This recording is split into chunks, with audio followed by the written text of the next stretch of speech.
امتحان السات ولا امتحان الاي اس تي؟ طلاب الدبلومه الامريكيه خاصه بعد ترايل شهر واحد لامتحان الاي اس تي اللي كانت مخيبه للامال شويه.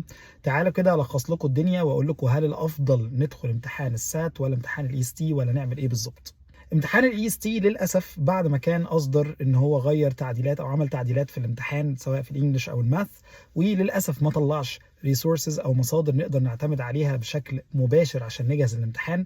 وحتى السامبل اللي هو كان عاملها للاسف في حاجات كتيره وافكار كتيره جت في الامتحان كانت مختلفه عن السامبل اللي كانت موجوده او اللي هم مطلعينها. فبرغم من استراكشر الامتحان بقى افضل من الاول، الا ان موضوع عدم توفر ماتيريال وريسورسز واكزامبلز وباس بيبر ده مأثر بشكل سلبي كبير على الامتحان.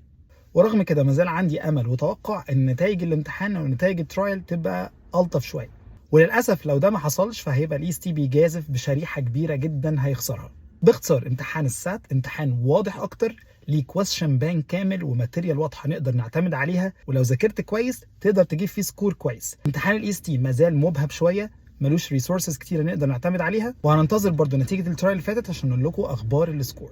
فلو انت جريد 10 او 11 قطعا خش امتحان السات. لو انت جريد 12 ومش لاقي مكان في امتحان السات مفيش مانع ان انت تقدم على ترايل اي اس تي ونختار بقى الاعلى سواء الاي اس تي او السات هي اللي نقدم بيها. لو عندك اي استفسار اكتبه لنا في الكومنت وهنجاوبك عليه في الفيديوهات الجايه. سلام.